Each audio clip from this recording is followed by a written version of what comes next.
El verso 6, el verso 14 de Romanos, Pablo nos dice que, o nos viene diciendo en los versos anteriores, que los que estamos bajo la gracia ya no somos esclavos del pecado.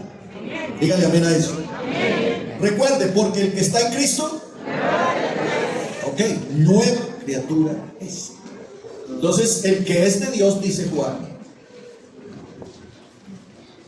no peca. El que es de Dios no peca. Y explica por qué no peca. Porque la simiente del Padre está en él. Entonces, su papá es santo.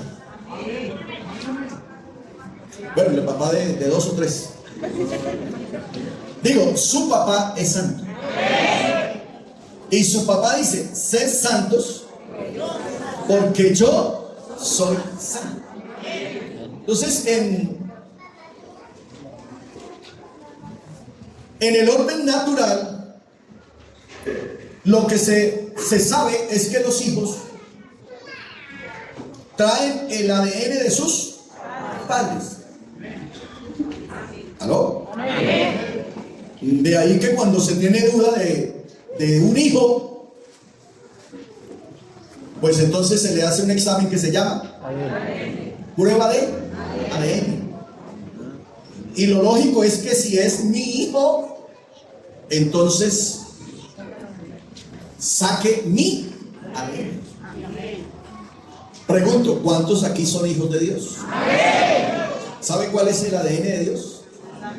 Él es santo. Por eso entonces Juan dice, el que es de Dios no peca, porque el ADN del Padre está en él. Hola.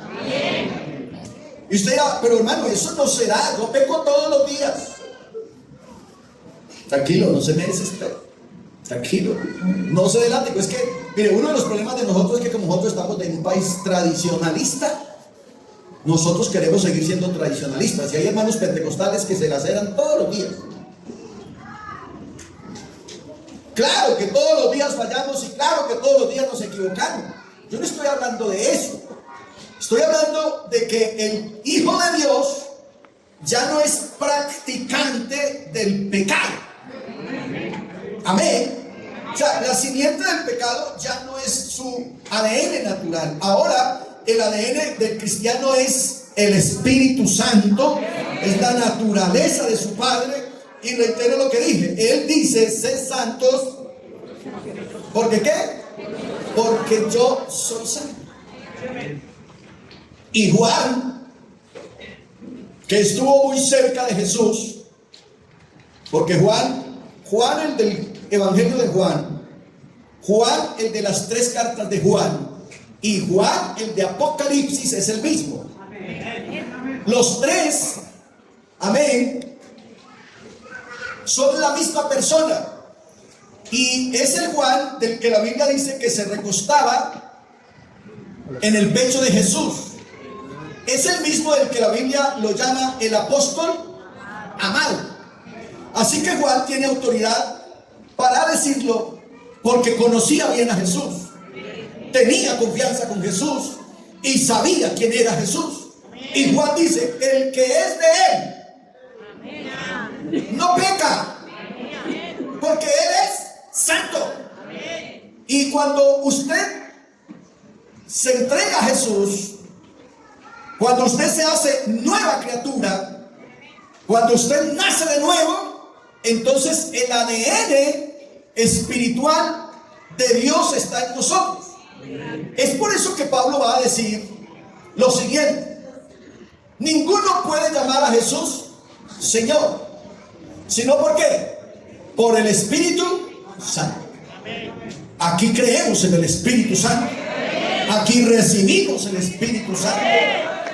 Pero también Pablo dice que Dios nos dio el Espíritu de su Hijo, por el cual clamamos Abba Padre.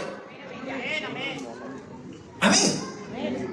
Y nadie puede llamar a Jesús Señor, sino por ese Espíritu que hemos recibido de Dios. Entonces yo quiero que usted se asegure de que tiene el ADN de Dios, aunque te equivoques diariamente. Amén. Hace unas dominicales atrás les dije que tenemos un tema en cocimiento, y es que Juan dice: hijitos, les voy a decir una cosa. Juan no, Santiago. Les voy a decir una cosa. Hay pecados por los cuales yo les digo que no se pidan. ¿Aló? Escuchen. Hay pecados por los cuales yo les digo que no se pida, no se ore, porque se llaman pecados de muerte. Aleluya. Pero hay pecados por los cuales sí se puede orar. Levanten la mano los que ya pecaron hoy. Muy poquitos. Estoy en una iglesia casi santa. Claro, los que no levantaron la mano acabaron de pecar, porque acabaron de decir una mentira. ¿Aló? Mire, el hombre que era conforme al corazón de Dios dijo lo siguiente: el pecado está siempre delante de mí, y replica: contra ti solo he pecado y he hecho lo malo delante de ti. ¿Sabe quién está diciendo eso? El hombre que era conforme al corazón de Dios. ¿Qué podremos decir nosotros? ¿Aló? Nos toca decir: ten piedad de mí que soy pecador. Aleluya. Y les enseñaba, creo que en una clase de boga mar adentro. Claro, la mayoría aquí no sabe qué es eso. Amén, porque ellos creen que boga mar adentro es una cosa que se da por ahí en otro país y en inglés. Pero les decía que lo que encontramos nosotros en la Biblia como el día de la expiación, ¿sí van a leer? En la Biblia hay una serie de ceremonias, una de ellas que era de las más importantes para el pueblo de Israel, que era el Yom Kippur, o el día de la expiación. Comenzaba a las 6 de la mañana cada año. ¿Aló? Cada año se hacía el Yom Kippur. Era el día de la expiación, donde toda la congregación de Israel madrugaba, venía por familias. Amén. Por familias se congregaban, y ese día, todo el día, era para confesar pecados. Pero lo que a mí siempre me ha llamado la atención es que había que confesar los pecados no de ayer, ni los de hoy, sino los pecados de hace un año después de Yom Kippur. Entonces, usted celebraba Yom Kippur hoy y tenía que empezar a tomar nota de los pecados cometidos a partir aquí. Cuando llegaba el otro Yom Kippur, usted tenía que hacer memoria de todos los pecados de ese año. Cosa bien de para arriba, porque si hay algo que se le olvida a uno con facilidad, son los pecados. ¿O no? Aleluya. Y el primero que se confesaba era el pastor. Ay, ay, ay. Hagamos un Yom Kippur ahora. ¿Están listos? Venía por familias. Eso lo encontramos, acuérdense, en el juicio que se le hizo a Acab. ¿Te acuerdas? Que el pueblo de Israel estaba peleando y caían muertos y muertos y muertos. Y entonces el líder fue y oró a Jehová Dios. Y entonces Jehová Dios le dijo: no sé cuándo orar. Lo que pasa es que Israel ha pecado. Así que reúna la congregación, santifique la congregación por familia y encuentre dónde está el pecado. Y entonces Josué hizo una reunión parecida a un Yom Kippur y empezó a llamar familia por familia. Entonces decía: hijo mío, venga para acá y confiesa su pecado. Entonces había que decir, hasta que llegaron a Acán. Y Acán vino y dijo: no, pues lo que pasa es que, mano Josué, pastor, vea, no, pues es que yo vi unos lingotes de oro y vi unos mantos babilónicos y yo pensé que eso nos podía servir para protemplo. Amén. O sea, yo en realidad los traje de buena voluntad, con buena intención. Pues no nos he traído a la iglesia, pues esperando la oportunidad. Pero con esos lingotes de oro pagamos el piano. Amén. Y entonces se le dijo: ¿por qué nos has hecho este gran mal? Mire, a causa de tu pecado todos los que han muerto. Así que ahora te vamos a apedrear a ti. Y la Biblia dice que levantaron un montón de piedra sobre Acán, sobre su esposa y sobre su familia. Por eso yo hoy digo: bendita gracia. Bendita gracia. Aleluya. Volvamos al Yom Kippur. Entonces se confesaba el sacerdote y se confesaba todo el pueblo. Durante todo el día, desde las 6 de la mañana hasta las 6 de la tarde, el pueblo estaba confesándose. Entonces venían por familias y uno comenzaba a hacer el esfuerzo de recordarse el pecado del otro día, del día de Yom Kippur, hasta que llegaba aquí. Un año recordando los pecados. Eso era cosa de para arriba. Por eso entonces apareció el Salmo: ¿quién podrá entender sus propios errores? Líbrame de los que me son ocultos. Usted no vino a clase hoy, Señor, y le tengo una falla. ¿Aló? Escuchen, cuando el hombre, la familia hacía esfuerzo por recordar y recordar, ya llegaba el momento que no me acuerdo de más. Entonces, para no quedar en pecado, él decía: Señor, ¿quién se puede acordar de todos los pecados de un año? Porque es que somos pecadores. Entonces, líbrame de los que no me acuerdo. De esa manera, esa familia involucraba la misericordia de Dios para que el perdón de Dios involucrara y cubriera también los que no habían sido confesados. ¿Aló? Cuando el ceremonial terminaba, todo el mundo había ya confesado el pecado. Recuerden entonces que el sacerdote, el sumo sacerdote, traía 2 machos cabríos: el macho cabrío para Jehová y el macho cabrío para Azazel. Amén. Y ponía las manos sobre la cabeza de los 2 machos. El macho cabrío para Jehová lo degollaba, la sangre la recibían en un lebrillo, y con un hisopo el sacerdote tiraba sangre. Tiraba sangre. Por eso la gente procuraba estar bien cerca del sacerdote, porque si su vestido salía salpicado con sangre, indicaba que usted estaba limpio del pecado de todo ese año. Mañana sería cuenta nueva. ¿Aló? Por eso ese sacrificio es tipo del Cordero de Dios, que alcanzó a salpicar los pecados de todo el pueblo. Aleluya. Aleluya. El otro macho cabrío, el macho cabrío para Azazel, un levita, lo llevaba al desierto. La historia dice que lo ponía en un despeñadero, así como el salto del Tequendama, y el sacerdote empujaba el macho cabrío. Pero antes de empujarlo, él amarraba un cordón rojo en su cuello y empujaba al macho cabrío, y el macho cabrío se estrellaba contra las rocas abajo. El sacerdote debía bajar y soltar el cordón que había amarrado en el cuello del macho cabrío. Pero escuche esto: el asunto era que el cordón lo habían amarrado rojo, escarlata, carmesí. Pero la señal de que Jehová Dios había perdonado el pecado del pueblo era que entre el macho iba y se estrellaba, el cordón pasaba de rojo a blanco.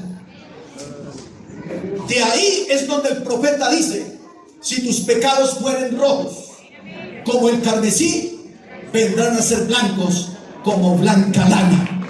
Diga gloria a Dios. Diga gloria a Dios. Es por eso que aquí, aleluya, glorificamos a Dios. Damos gloria a Dios. Porque aquí los pecados que cometemos no es una razón para sentirnos condenados, sino para otra vez sentir la misericordia, la gracia, la bondad y el perdón de Dios derramado para nosotros. Dios no nos juzga, a menos que usted peque deliberadamente. Una cosa es pecar deliberadamente y otra cosa es pecar, vamos a llamarlo accidentalmente. Poníamos el ejemplo hace unos días atrás. Tú sales de aquí del culto consagradito, con cara de ángel. Amén. Pero volteando allá en la esquina de la panadería le salen dos chusmeros. Amén. Y te dicen, te bajas de lo que tienes, me entregas ese celular, me entregas la plata. Y usted se asusta, se le sale el santanderiano o el venezolano. Y usted, en vez de decir, hay poder en Jesús, o usted, ¿aló? Y tome, mi hijo. Y allá cayó el pobre. ¿Eso está bien o está mal? Está mal. Y si usted me dice si es pecado, sí es pecado. ¿Aló? Pero lo que sí le puedo garantizar con toda tranquilidad es que Dios no te juzga por eso. Claro que usted tiene que decir, Señor, perdóname, porque lo que debía haber hecho fue invocar tu nombre. Tal vez le hubiera pasado lo mismo o peor al Señor, ¿cierto? Pero a ti te traicionó tu naturaleza. Usted no salió de aquí diciendo que me salgan unos ladrones para ponerle este puño mohoso que tengo aquí de hace 40 años. No, usted no estaba pidiendo eso. Entonces te traicionó tu naturaleza y pecaste. Claro que estuvo mal. Usted debió haber dicho, hay poder en el nombre de Jesús. O debió haberle dicho a los ladrones, a mí no me atraquen porque soy pentecostal. Ojo, porque se está metiendo con un hijo de Dios. ¿Recuerdan lo que nos contó el pastor Guillermo Randy ahorita que vino? Que se metió por allá en Panamá en un hueco donde no debía meterse, y cuando salió, ¡pum!, lo pararon. Y entonces le vieron cara de pastor. Amén. Y le preguntaron, ¿usted es siervo? Y yo, sí, yo siervo. Con él no se metan con él, que es siervo. Los hijos de Dios, la Biblia dice que el Dios, que el diablo los respeta. ¡Diga gloria a Dios! ¡Aleluya! La pregunta es, ¿qué pues? ¿Pecaremos porque no estamos bajo la ley sino bajo la gracia? Conteste conmigo, ¿con carácter? En ninguna manera. No, en ninguna manera. No hay manera de justificar el pecado. El hombre natural, amén, falla totalmente en entender la gracia de Dios. ¿Qué cree el hombre natural? Cree que estar bajo la gracia es recibir licencia para pecar. ¿Aló? O sea, que la gracia nos da licencia para pecar. Y hay gente que dice, hermano, Dios es bueno. Claro, Dios es buenísimo. La gracia no es una licencia para pecar, óigalo, sino libertad para no pecar. ¿Lo entendió? Es libertad para no pecar. Usted decide si peca o no peca. Mire, no conozco el primer caso, y me ha tocado manejar muchos, no conozco el primer caso donde usted vaya caminando, por de afán que vaya, va caminando, y pum, se tropezó, cayó encima de una vieja y adulteró. ¿Aló? O sea, eso no ha pasado ni va a pasar. ¿Está conmigo? Por eso es que Santiago hace la clasificación: pecado de muerte y pecado de muerte. ¿Está conmigo? Entonces, la gracia no es libertad para pecar, sino libertad para no. Porque Dios en nosotros ha puesto la unción del Santo, la autoridad del Espíritu Santo, y los pentecostales sabemos decir sí, pero también sabemos decir no. Que se tome esta cerveza, pero espere a ver si. No, qué pena, yo no tomo. ¿Aló? Ya. échemela si quiere. O sea, usted me puede bañar a mí en cerveza y yo no peco. Amén. Me puede meter en un barril de cerveza y yo no peco, pero si me tomo una copita ya pequé. ¿Aló? A mí no me hace pecador estar en medio de un mundo pecador. El otro día un señor en la iglesia pidió oración por trabajo. Y oramos para que el Señor le diera trabajo. Y el lunes tenía trabajo. Pero no lo aceptó. Y entonces, ¿y por qué no lo aceptó? No, hermano, esa empresa está llena de perversos. O sea, él quería conseguir trabajo en una empresa donde solo trabajaran ángeles. Porque hay gente que cree que no es posible ser santo en medio del mundo. Recuerde que hemos venido martillando. Ustedes están pero no son. Aleluya, están pero no son. Y estando somos luz del mundo. Y no participamos de las obras infructuosas de la carne, porque somos hijos de Dios. Diga gloria a Dios.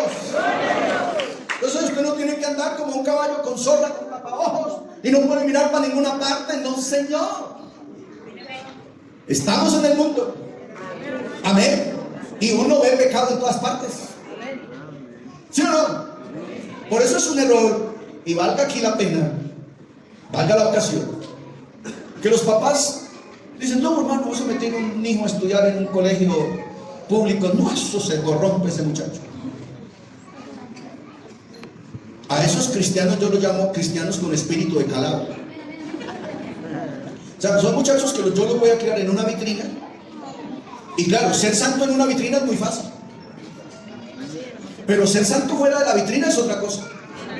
Y tarde que temprano ese muchacho tiene que salir de la vitrina. Entonces, deje que su hijo viva la vida que tiene que vivir. Que estudie en el colegio que tenga que estudiar. Y que vaya a la universidad que tenga que ir. Porque ese muchacho lo que tiene es que tener carácter. Y tiene que tener una enseñanza de sus padres. Y usted como padre tiene que estar sembrando esa doctrina constante. Y estar vigilando que su hijo no se corrompa y no se dañe. Porque es la lucha diaria con el mundo. Es enfrentar al mundo diariamente. Que yo me vuelvo un carácter con espina dorsal de gelatina. O me vuelvo un cristiano con espina dorsal de acero. Amén. Pero claro, ser cristiano en una vitrina es muy fácil. Porque no se me asienta ni una mosca. Pero sáquelo de ahí. Ese cristiano no va a servir para nada. Aleluya. Jesús dijo: en el mundo tendréis aflicciones, pero confiad, yo he vencido, vosotros también venceréis. Diga gloria a Dios. Por eso vino Jesús al mundo, para darnos ejemplo de cómo se vive en el mundo. Vean lo que dice el 16. ¿No sabéis que si os sometéis a alguien como esclavo para obedecerle, sois esclavos de aquel a quien obedecéis, ya sea del pecado para muerte o ya sea de la obediencia para la justicia? Entonces, por eso nosotros aquí nos declaramos esclavos de Cristo. Pablo, siervo de Jesucristo. ¿Aló? A ver, va a hacer el ejercicio conmigo. No va a decir Pablo, sino diga Jacinto, Javier, María, Cecilia. Yo digo Rodrigo, siervo de Jesucristo. Otra vez. O sea, cuando usted está diciendo eso, usted está diciendo que usted es esclavo de Jesús. Y qué rico ser esclavo de Jesús. Aleluya. Qué rico ser esclavo de Jesús. Él es el mejor amo de todos. Recuerden que en el Antiguo Testamento había otra ceremonial que se llamaba el día del jubileo o el año del jubileo. ¿Qué era un jubileo? Un jubileo se daba cada 50 años. ¿Cada cuánto? 50 años. Cada 50 años. ¿Qué se hacía en ese jubileo? Se debía liberar a todos los esclavos. ¿Aló? Todos los que estuvieran esclavos ese día debían salir libres.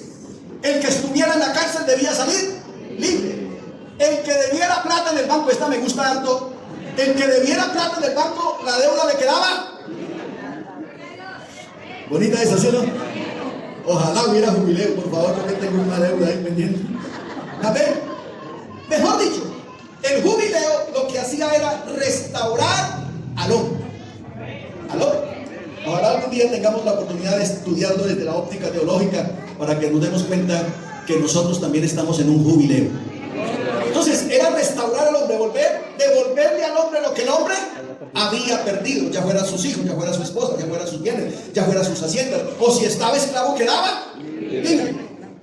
Pero había un derecho que el esclavo tenía, y era que en la fiesta del jubileo, cuando el amo le decía, bueno, pelá, queda libre, se puede ir, haga lo que se le dé la gana de aquí en adelante.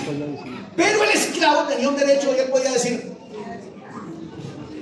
yo no me quiero ir, yo me quiero quedar aquí porque estoy amañado con su trato, estoy amañado con lo que usted es conmigo, yo no me voy. Entonces el amo decía, listo, estoy cumpliendo con lo que la ley me manda, te estoy declarando libre, tú no te quieres ir, entonces no habrá otro jubileo para ti. A partir de hoy eres esclavo para siempre. Entonces le abrían un hueco aquí. Por eso muchos cristianos ya se lo abrieron. ¿Se han visto que algunos cristianos se meten en una tuerca aquí? ¿Aló?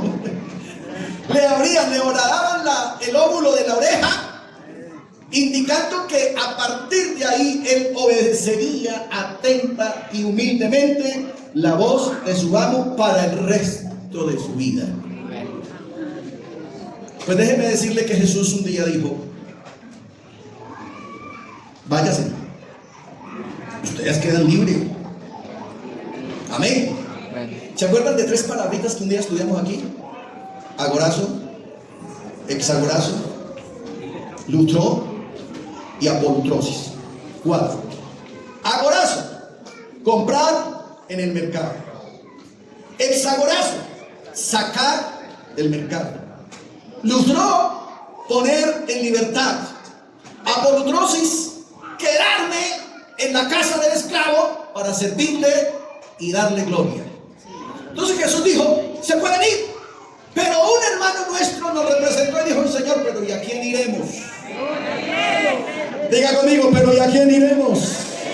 Si solo tú tienes palabras de vida eterna. Aplauda el nombre de Jesús.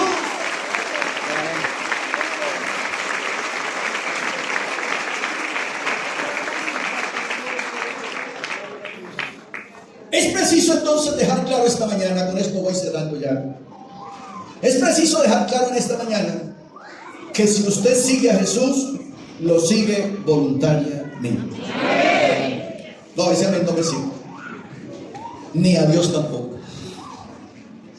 Porque ¿cuál sería la gracia de que tú estés aquí obligado?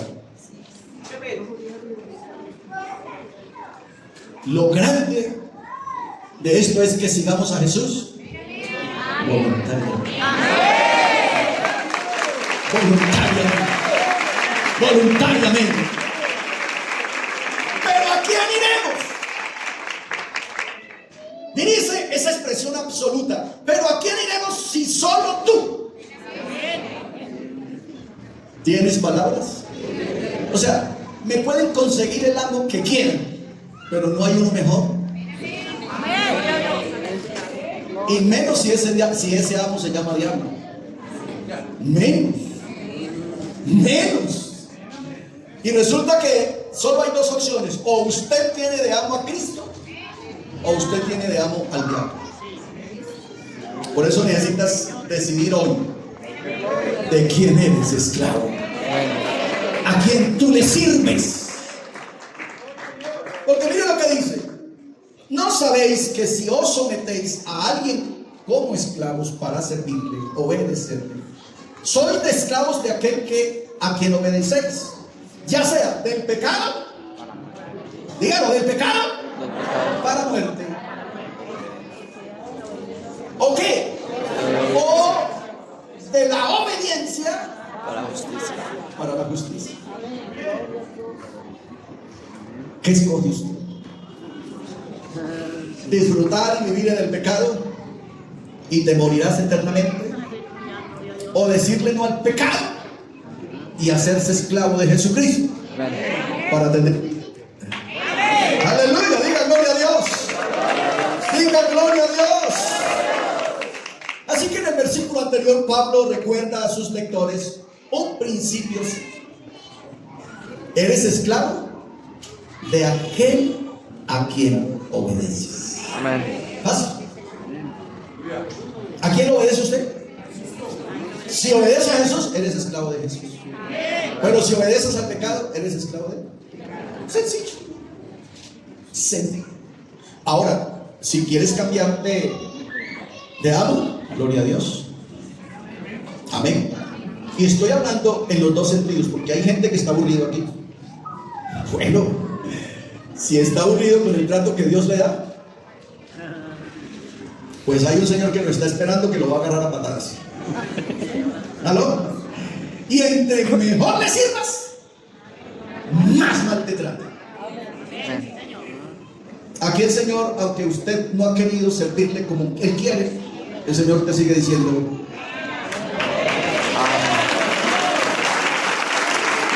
aleluya.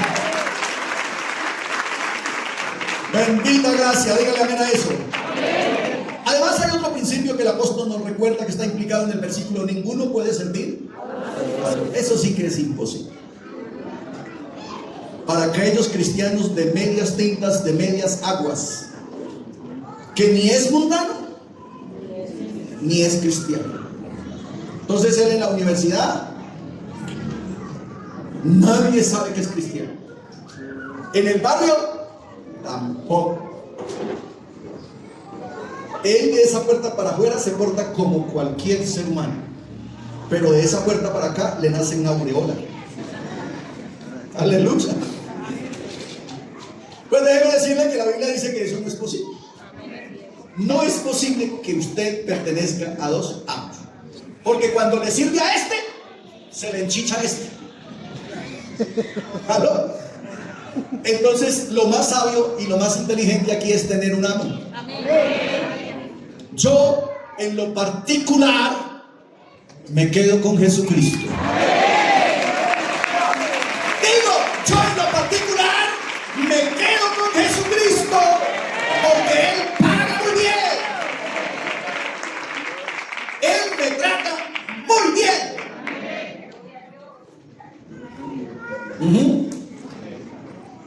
Yo no tengo la experiencia, pero he visto, uno no necesita estar borracho para saber qué es estar borracho, pero me doy cuenta que el diablo le paga muy bien a los que le sirven bien.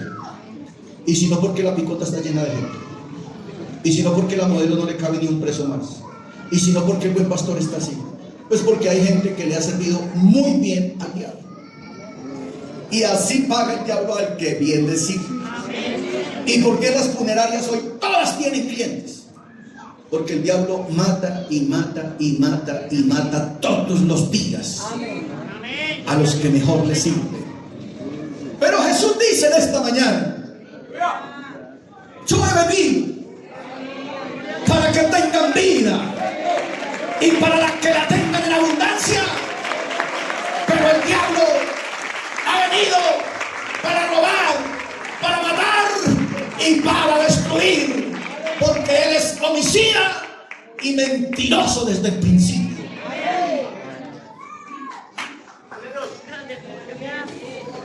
Cualquiera aquí que tenga poquita inteligencia, creo que está en la capacidad de escoger entre lo uno y lo otro, entre la una oferta y la otra.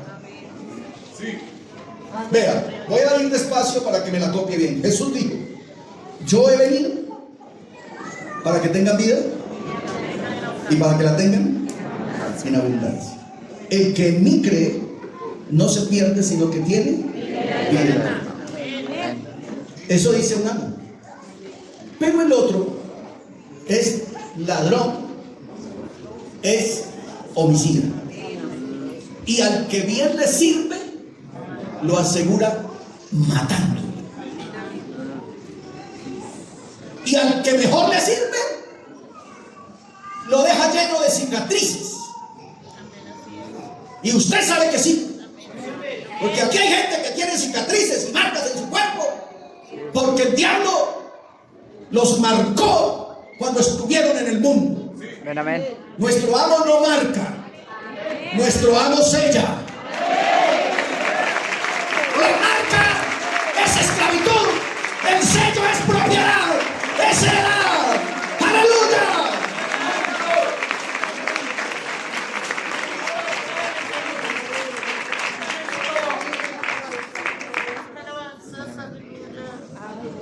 Usted puede cambiar la marca por un sello.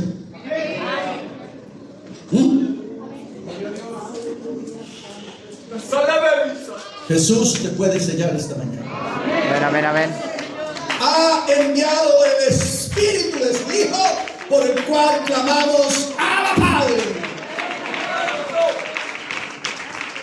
Y entonces, miren cómo aquí hay un juego de palabras extraordinariamente maravilloso. Porque estamos hablando de amo, pero a la vez estamos hablando de padre. Pero hay un padre que es cruel, que maltrata, que patea, que insulta, que difama a sus hijos. Pero hay un padre que nos ama con amor eterno. ¿Ah? Aleluya. Oh, qué rica es la palabra de Dios. Qué buena es la palabra de Dios. Qué bendita es la palabra de Dios. Qué dulce es la palabra de Dios. Qué eterna. Qué profunda es tu palabra, Señor.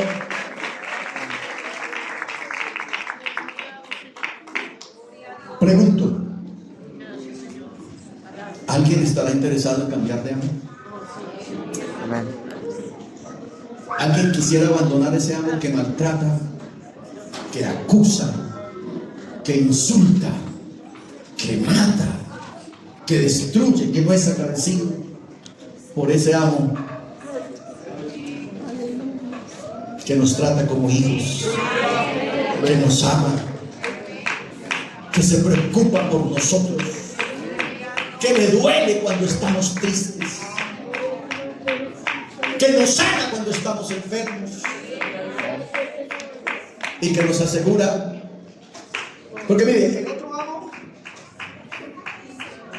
no te asegura sino condenación, pero este otro dice: mire, les voy a preparar una casa en el cielo, porque yo quiero que donde yo estoy, vosotros también.